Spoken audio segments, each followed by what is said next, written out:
Hey Dhamma friends, I welcome all of you to Kalalgoda English Medium Retreat. This is the time for a question and answer session, so I cordially invite to begin with the written questions. අවසරයි ස්වාමීන් වහන්සේ. පෙරවන් සරණයි. Dear most venerable ස්වාමීන් වහන්සේ, Sakman Bhavana. Today I selected the path and started walking up and down to get adjusted to the path initially. Initially did the walking, saying left and right. Once the mind was calm and settled, started looking at the touching points of the soles. It felt cold, but it was only for the front part of the sole, not the behind. And also kept feet on the ground, shape of 7. First the behind and then last the toes. While walking, keeping this note, below the knee area from the calf muscle to the sole, there was a feeling, but can't explain, as it was not a pain, but kind of muscles are hanging from the bone. Kept on walking like that, and it spread to the feet area as well. Sometimes had a scratching feeling on my face too. Sitting meditation.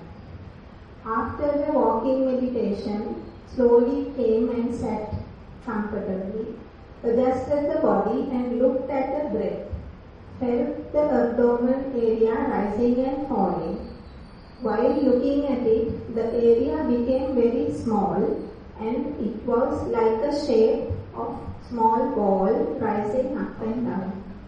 Then my face started the scratching feeling and looked at it. Mind wandered, but it came very quickly, not even 10 to 15 seconds. But went to a like a dreaming feeling. All the situations were not familiar or not thinking too. It was like very sleepy. Suddenly, like waking up from a sleepiness came. That feeling was very happy. It was full of courage and spread the entire body. It was with so much of brightness. I totally forgot to look at the breath at that time. I waited in that moment for a long time. Even after I got up from the sitting, that feeling was there for 15 to 20 minutes time. Swami Mahansa, can you please advise me what I should do in such situation? May all these merits and blessings will be definitely a help to attain the supreme bliss of Nirvana in this birth. Theruvan Saranai. Yeah, so actually we are experiencing this kind of brightness, kind of a light while sitting meditation. It is quite possible. Thing is, are you all, can you all hear me? No? I think now it's okay, right? Everyone can hear. Okay, good. So basically in sitting meditation, especially while involved in Anapanasati, there's a possibility to get this kind of a light where when your concentration is fairly developed. So at that time, don't immediately look at that. So rather continue your meditation with the breath, because this light is the result. It's a sign that indicating that you already have built up fair amount of concentration. But if you immediately look at the light, so it is very shy, so it will go away. So therefore you just continue with your meditation with the breath. So once it is very much stabilized, now when the concentration becomes fairly strong and the light comes and appear and stay there without going away, without wavering and well stabilized, then or well established, then slowly you can forget about the breath and simply look at the light in a very gentle way. So this is a kind of a transition now happens between your previous meditation object and to the new meditation object. That is, you were with the breath and now you are forgetting or keeping aside breath, and now you are focusing on the this sign, what we call as the Patibhaka Nimitta or counterpart sign. That is the terminology that we use in meditation. So this is actually a kind of establishment or kind of a manifestation of the concentration, how you perceive through your closed eyes. So if you are able to get this kind of a light, so just, and once you are, say, it is there and it is not going and it is quite stable, and you were with the breath, and now breath becomes very subtle and this light has merged with the breath, and very much like you are breathing into the light and you are the breathing coming from the light, very much like the perception is something like that at this moment. At that time you can simply forget about breath and simply just look at the light. So it's a matter of just looking at the light.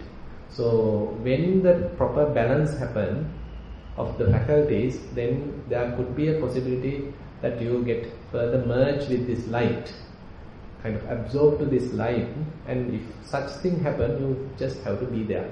So don't create any kind of doubts, or don't change your posture, or just be with this light. So it's a very kind of a blissful experience which you can experience particularly in samatha meditation. So there are different ways our concentration develop. So when you are getting this kind of sight, doesn't matter, you can welcome that and just can be with that, and it's a very pleasant experience. On the other hand, in the walking session, so this yogi has explained properly how he or she has gone through the walking meditation. So more and more, if you are able to appreciate the simple sensations. Now what he or she has explained is quite simple things. It is not very difficult thing to understand. So while your foot is touching the ground, so you feel, say, some grossness available in the ground, or some hardness, some kind of a softness, maybe a little wet, maybe dry. So all these things are actually what we call as element characteristics. So it is necessary to connect with these element characteristics, because our mind usually proliferate on the concepts. So we are typically living in the conceptual world, and now we are trying to get away from the conceptual world and try to connect with the real world, or try to connect with the real, say, elementary characteristics. Actually, on top of these elementary characteristics, actually we create our conceptual world, and we typically live there, and we actually get lost in that conceptual world, our mental world. So meditation helps us to sort of transcend that conceptual world and getting it back to the real world. So the real world is actually, it is not something mind created, it is something that you can directly experience. So this is what you are slowly coming to in contact through walking meditation as well as in the sitting meditation. So the experience explained is quite good. So please continue. Yeah. Venerable Bhante, my background on meditation. I've been meditating for about 20 years, on and off, with Maitri Bhavana, Anapanasati, and thanks to Kalalgoda Meditation Center, now to Sakman Bhavana for about 3 to 4 months. I've seen an orange light on Anapanasati for about 2 years, and have tried not to concentrate on it, but on the breathing. At this point, I really can't feel my breathing, so I have tried putting effort to concentrate on the breathing and have felt about to explode, where I have felt lost and get up from my meditation. Later, I learned to concentrate on the light and kind of come to a flow with it, and breathing shifting from the light and to breathing. My question is, last time when I was here, I experienced this white light surrounded by a light glow, then a dark glow, and the outer circle was black. I felt selfless there. I didn't feel my body at all. Now I urge to get to that and have felt I'm trying to stage my meditation. Whereas all this time I was carefreely meditating. Question 1. Should I not seek to know where I stand on my meditation and just continue? Or question 2. What can I do to mature my knowledge and still be carefully meditating without being attached to the stages and wanting to go to a higher place? So may I know whose question is this? Like to, yeah, you can, okay, anyway, let's see.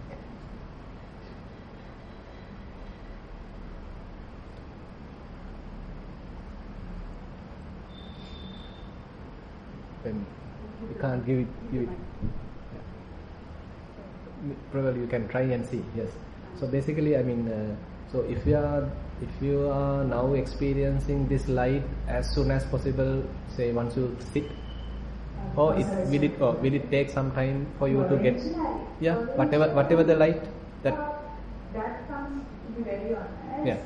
Even when I'm lying down, when I try to do anapana, it is there. It comes up about 10 breaths. I'm about to take this, then I come back to my breathing. I'm about to feel on my head. I do feel the tip of my nose. At the same time, I can see this light as there. Right.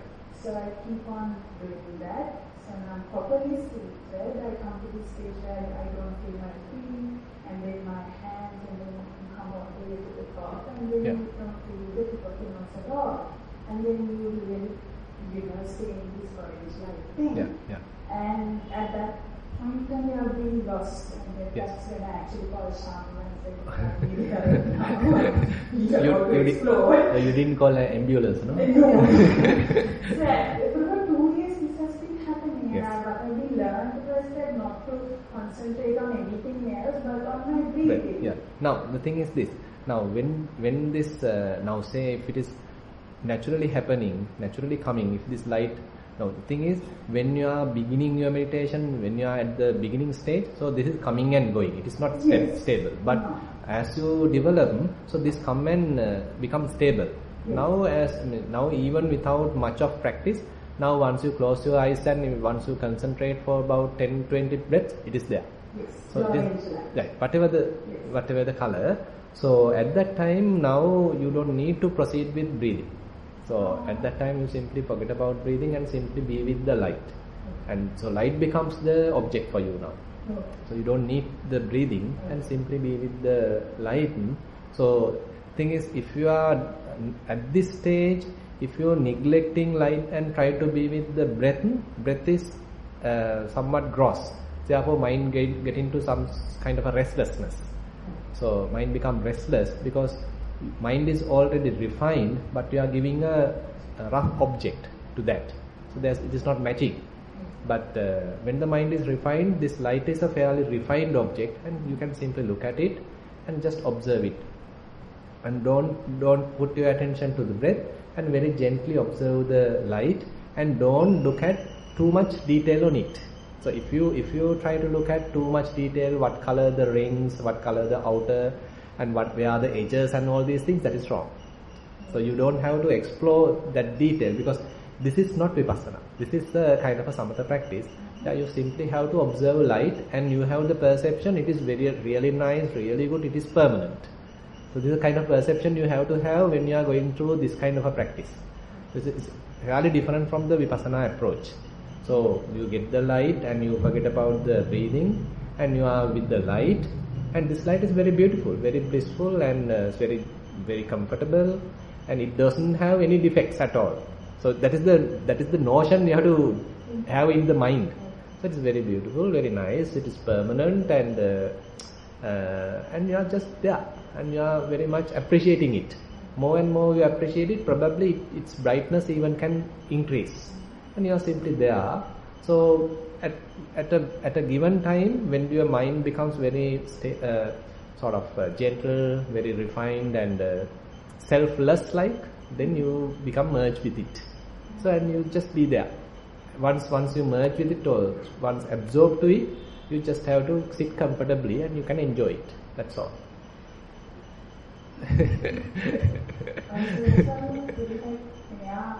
Yeah. Provided it is obviously the white light is it's like jumping into something. Yeah. And you know, just that, do I just stay there? Yeah, I mean, here actually once you absorb to this, you have nothing to do, basically. That's the thing. There's absolutely Nothing to do, exactly. So that is the training. That is the training. I mean, once you are there, you just have to enjoy it. So that is the approach actually you have to take. So it's that is why it is called absorption kind of a concentration. You can't. Whenever you do something, you are out of it. You are no more there. So you just have to experience this kind of a blissful mental state, and just energize yourself. And suppose now you come out of it. Once you come out of it, now you can switch to vipassana. So at that time you can check what you feel. Are you feeling sort of comfortable, or are you feeling a little agitated, or are you feeling kind of lightness in the body, or are you feeling sort of heaviness in the body? Are there any touching points that you can perceive? So likewise, your already developed attention, concentration can be used to observe the body further now. Now you are seeing a different angle. Now previously you are there with this light and just developing fair amount of concentration. After that, use that concentration to observe throughout the body. Whatever the experience, whatever the feeling you have is valid. There's no any particular specific feeling you are looking for. Any kind of feeling appearing throughout the body is valid. So you simply have a kind of a holistic view. Is there any kind of feeling available in the body? You are looking like this. You are taking as to your whole body. And at that time, suppose you feel kind of a touch sensation. Say for example, say these two hands are kept like this. Then you have the touching sensation here. So now you are concentrating on this touch sensation. You getting the point? Now you are keeping your attention on this touching sensation. Now no breathing, no light, but now this feeling. Just this feeling. Yes. That's the thing. So the thing is, more refined your mind is, you forget about the body. I mean, you lose the body very much. Your contacts are gone. So that's the point. That's why if you are too much there, then you can't come back to this. Then again, mind has to be fairly gross in order to sort of experience it.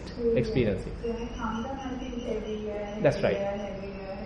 Then I feel my pain, and yes. I do Exactly. and try to go up and up. Yeah. So one thing is, now if you are so if you can do like this. Maybe in one session you can practice this. Another session don't go to this at all. So immediately once you sit, you see where the touching points are available, and immediately you can switch to those places rather than going to this practice. Because this practice is into the development of the concentration.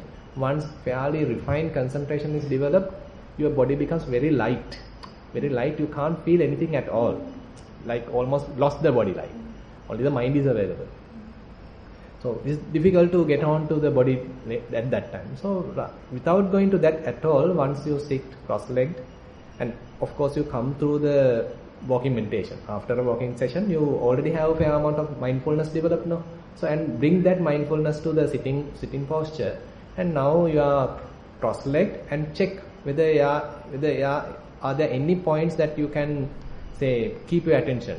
It's kind of the different places may be available, feelings may be available. So anything is valid. So whatever is prominent would be the primary object for you. And then you are keeping your attention there, since you already build up fair amount of, because this light and all these things indicate already developed concentration is available. Now when you are putting your attention to this new object, slowly this already available concentration will build up here, this new place. Got the point, right? So to this new place, so you have to train the mind. Suppose it is returning back to the breath, again you bring here. Return back to the breath, again bring here. Then slowly new concentration will build up at this new place, and you are watching what is happening there in a different way. Now what is happening there? Say for example, there's a pain available, for example. So pain may be changing, it's appearing and then disappearing, it's changing, it's shifting, and if you are very closely looking at it, maybe it is not just a one unit of pain, but rather different kind of bristles like pain. So it is falling in sort of what you call different parts are available like that. You are now investigating. Now this is the Vipassana approach. So therefore, since you are already having this fair amount of concentration, now you can maybe forget about that. Now you can entirely shift to Vipassana practice. So through Vipassana practice also you are developing different kind of concentration that is more advanced actually than this side. So since already have some experience in this, now better shift to this. So in walking session anyway, you every time keep your attention to each and every step. Are you doing that? There's a problem there also. Yeah. Now, usually when we walk, you keep the feet first, so that I read on a book, you keep the fingers. No, you don't need to. No, you don't need to do any kind of artificial walking. Okay. you just do the typical walking, whatever the way you used to. So just normal walking, normal pace and normal speed and whatever the familiar way to you. That's all. And while you are doing that, just observe the souls. Observe the soul. What are the feelings that you get, or what are the characteristics, the element characteristics what you feel.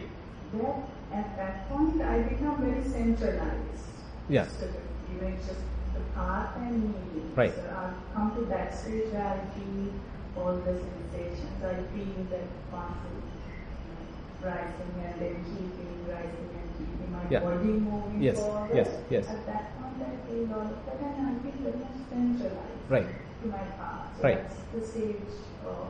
Yeah, that's why. I mean, now because already developed concentration helps you. So there won't be much distractions. So you can fully with these sensations. So now, say for example, another person without all available concentration, his mind may wandering. Now say he may be in 2 steps, again mind wanders.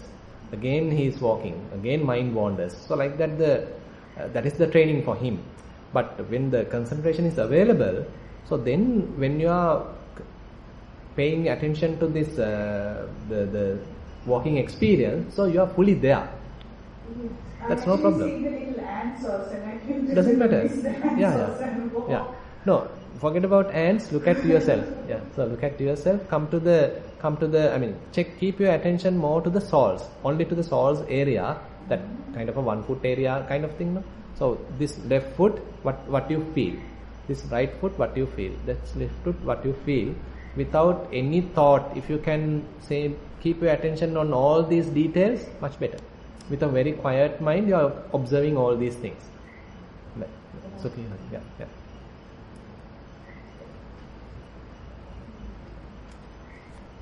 There is another question by the same yogi. Yeah. Is this the opening of third eye or what's called Kundalini opening? If so, what am I to do? If No. I see it No. Yeah.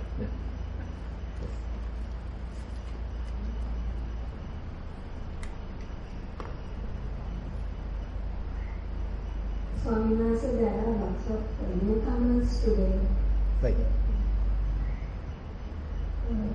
For sitting meditation, can you think about what you feel, not just about your breath? For example, if your legs are hurting, if your arm is scratching, etc. No, actually at the beginning it is not suitable. So that is where you are supposed to sit comfortably in a posture where you can maintain that for a fair amount of time, because certain meditation objects are much useful at the beginning. Say for example, if you can pay attention to the rising and falling of your abdomen, or you can pay your attention to the in-breath and out-breath. So these two are quite useful meditation objects for beginners. So therefore, if you can select one of these, then that is much better. And more and more you associate that, more and more you develop mindfulness and concentration. Suppose while you are developing that, actually I am talking to beginners, suppose while you are doing this, say there's a pain happens at your knees or whatever place, so you better keep your attention at the breath. Don't go immediately to the pain. And if you want to continue paying attention to breath, you can slowly, now say at the same time you feel severe pain also. Now you need to change the posture and continue breathing. Continue this in-breath and out-breath, because the prominence is given to the in-breath and out-breath, the breathing meditation, but not to the Vedananupassana.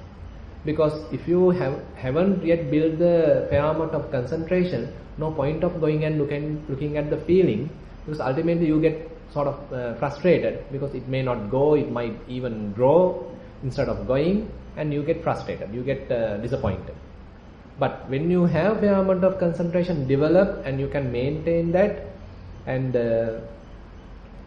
say you are now confident of maintaining some kind of equanimity, and such situation, if the pain happens, then you can look at pain, no problem. So this is a kind of at the beginning, better to be with the primary object, that is breathing or rising and falling more and more. That is very much the refuge for you. Yeah. So, yeah. The next one, there are 3 questions. How many hours do I have to practice meditation? So, if you are a beginner, so many hours. More you meditate, more you will be successful.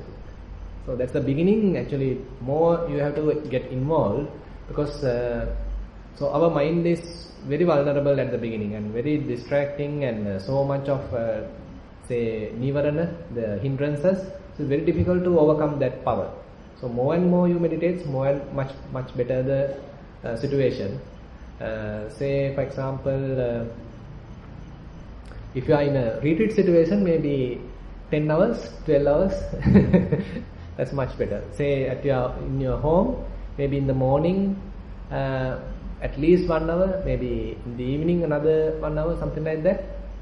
So, because for beginner, more and more you get involved in meditation, that is much beneficial. Yes. The second question, how do I overcome not being able to concentrate during walking meditation, as different thoughts keep entering my mind? Yeah, actually your reference or refuge has to be the sensation, has to be the feeling or the element characteristics that you observe. Because if you are trying to handle the thoughts at this stage, you get into trouble. Because still you are developing mindfulness, catching up mindfulness, so I am not yet matured enough to look at the thoughts. So therefore forget about thoughts. Your mind may be distracting, doesn't matter.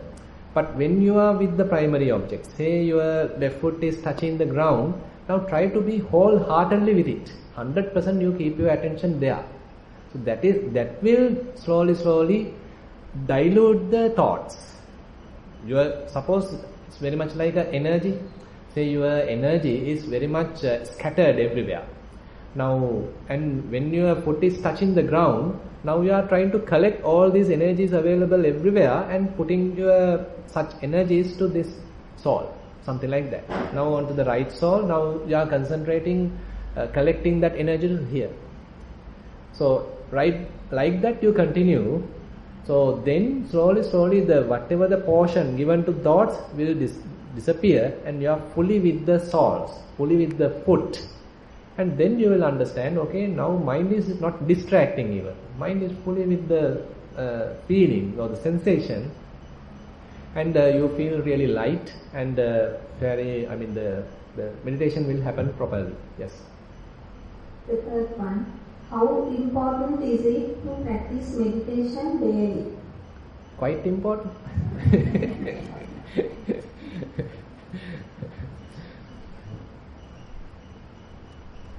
This is the final question. I have been going for Satipasala and found it difficult to sit in one place. What can you do if it is difficult to sit in one place for longer than 10 minutes, other than walking meditation? But actually, if you are a beginner, please practice. If you fond of walking meditation, doesn't matter. Continue more in walking meditation, because more and more you develop mindfulness through walking meditation. it will tell you now it is the time to go for sitting. So sometimes, especially for kids, sitting is a bit difficult. And actually recently we had a retreat in Nissarana for especially for kids, and most of them, almost I think the 100% of them have reported that they love walking meditation, not the sitting meditation. So if you are a beginner, so walking would be a really nice experience. So involve more in walking meditation and build up your mindfulness. And then if you feel that now mind, say for example, mind is not distracting, rather being with the feeling or the sensation or whatever the element characteristics, and suppose you are not even labeling now. Say for example, I'll give some information for the beginners. Say you are a beginner, you are new to walking meditation. What you need to do is you are going to a walking path and simply go up and down, and just familiarize with the walking path. After that, slowly start to just walk as the way you like to, as the way you used to do it. And while doing that, when your left foot is touching, just keep your attention there. And if necessary, you can label it as this is the left, because you are confirming it, very much like you are confirming your experience. Say left foot is touching, and you are very sure that it is the left, it is not the right, and you are confirming it is left. You do that confirmation when it is touching, not on the air, but when it is touching the ground. At that very moment, you label it as it is the left. Suppose now right leg is touching. At the touching moment, you confirm it is the right. So you keep doing this labeling, left, right. So this helps for beginners, so that this confirmation or labeling helps to avoid distraction. So it's a real effective way of minimizing distractions and being with this sensation. Suppose you are now successful. If that is the case, stop labeling and see whether you can fully with the sensation or whatever the feeling. Because for you to feel, you don't need to mentally verbalize. You don't need to think. You can simply be with the feeling. So you can test whether mind is capable of doing that. At that time, you can simply stop labeling and check whether you can fully, wholeheartedly be with this sensation. If mind wanders again you do the confirmation. Again you do the labeling. Again left, right. Suppose now you are comfortable. Now mind is not wandering from this end to the other end to this end. For several rounds you can maintain the mindfulness, unbroken mindfulness. Now stop labeling. Again try. Without labeling, can I now continue with this sensation? So likewise you have to practice and build up, and so that is how you need to actually develop mindfulness through walking meditation. And suppose now this stage is also now successful. Now you are fully with the sensation, and then see what other sensations are available. Now at the beginning you might feel only some sort of gross sensations, but there are very subtle sensations available. So you have to now refine the mind and see what else is available. So that then your even walking become little slower, doesn't matter. This is how you need to progress. So are there any questions from beginners? Yes. Yeah, no problem. Yeah. Yes. Yes. For beginners, yes. Counting also helps. Say Anapanasati. If your mind is wandering, only please employ these things. Otherwise, say if you are comfortably keeping your attention on the breathing, so you don't need any kind of other techniques. Say for example, employing labeling or counting. It's not necessary. If your mind is very quietly observing the breath, so then it is much better. Suppose this is too much distracting, then you try labeling. Say when you feel in breath, you can note it as in. When you feel out breath, you can note it as out. In, out, in, out. So likewise you can continue employing this labeling even in the breathing.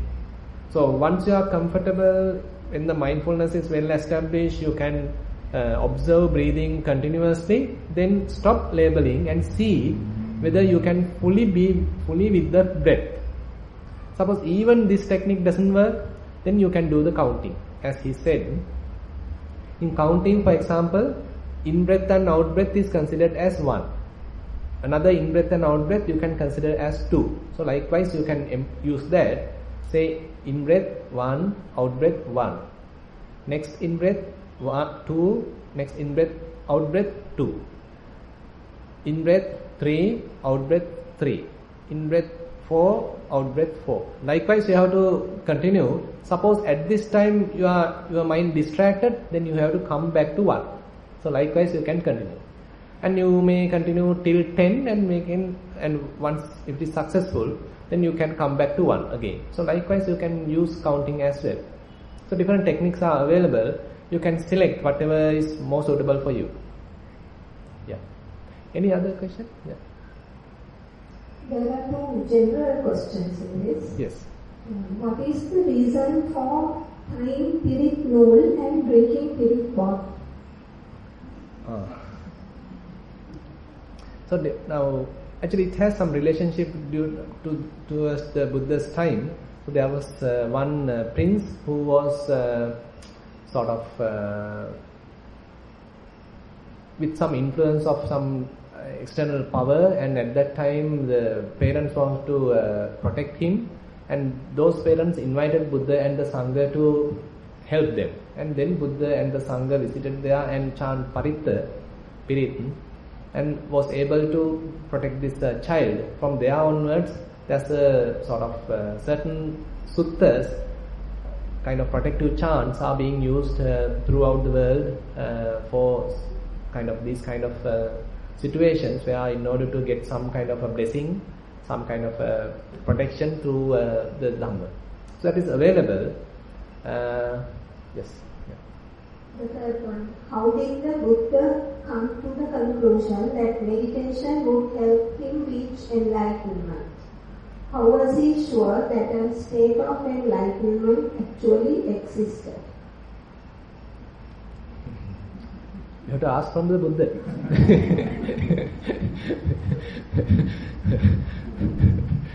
So he is so sure. Actually, the thing is, now say for example, that is the potential he has actually.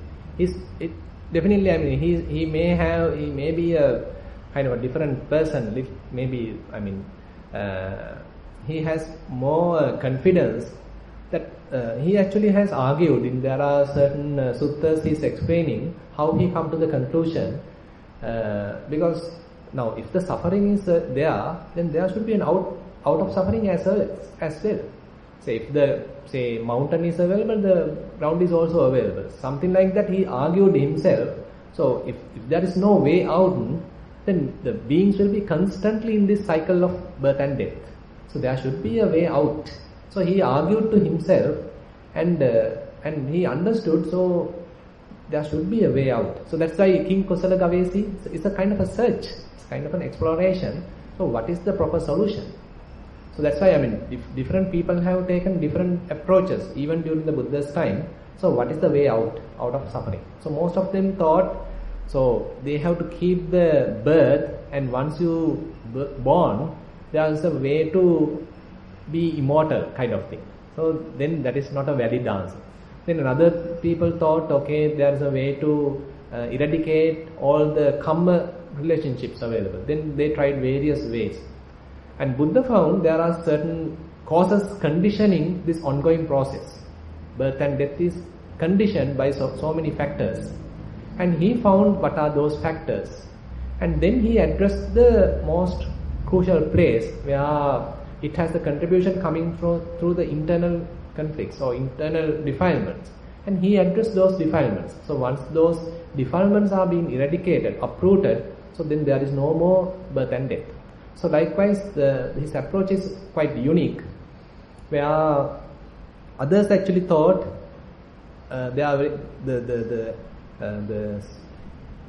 sometimes some people actually thought there is no way out. It's a kind of a destiny, it's a fate kind of thing. So different opinions were there even during the Buddha's time, and Buddha was so sure that there is a way out. So that's why the whole his exploration is a real challenge. So that's why even he has gone to wrong extremes. You know, I mean, he has been a prince for the palace. While in the palace for 29 years, he enjoyed senses, and it was not successful. And then he left the palace, and he spent 6 years in strenuous practice, very much into the self-affliction kind of thing, and it was not successful either. It's utter failure. Then he forgot about that, and he tried his own way. So very unique path he has taken, which is called the middle path. And once he realized only, he said, I understood. It's very beautifully he has mentioned in the Dhamma Sutta and so many other suttas.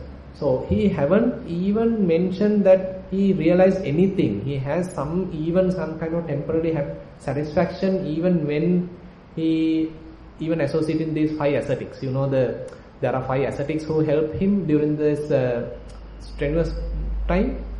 So he didn't claim any kind of attainment even during going through all these 6 years. Later they abandoned him, and he went through his own findings, and he liberated himself. And then now he is coming and teaching the 5 ascetics, and they didn't accept him. So when he is approaching, when the Buddha, fresh Buddha, now coming to 5 ascetics to teach the first Dhamma, and they reject. They didn't accept that he is the Buddha. And the argument he is asking, now I have gone through all these 6 years with lot of effort. Even in one day did I declare that I have attained? Did I declare that I have enlightened? They understood that he's a truthful person. And now he's declaring, I have attained, I have enlightened. So you just listen.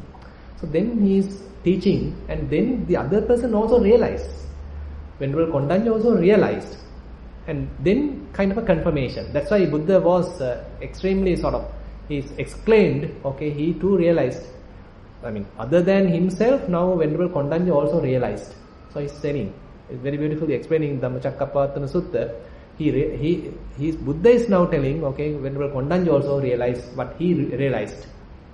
So then he is now teach others also. All the 5 ascetics become arahants. So it's slowly now enlarging, the group enlarging, it's spreading. So that is how it began.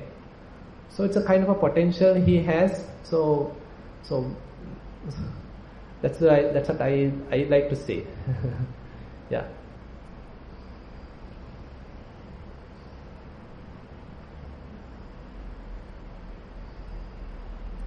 Okay, I think we have spent a fair amount of time, so maybe we can start the Dhamma sermon at around 4:30. Yeah. So you may have time for some walking session or maybe a sitting session. So you can keep the schedule as mentioned in the timetable, and we'll start the Dhamma sermon maybe around 4:30. Thank you very much for participation.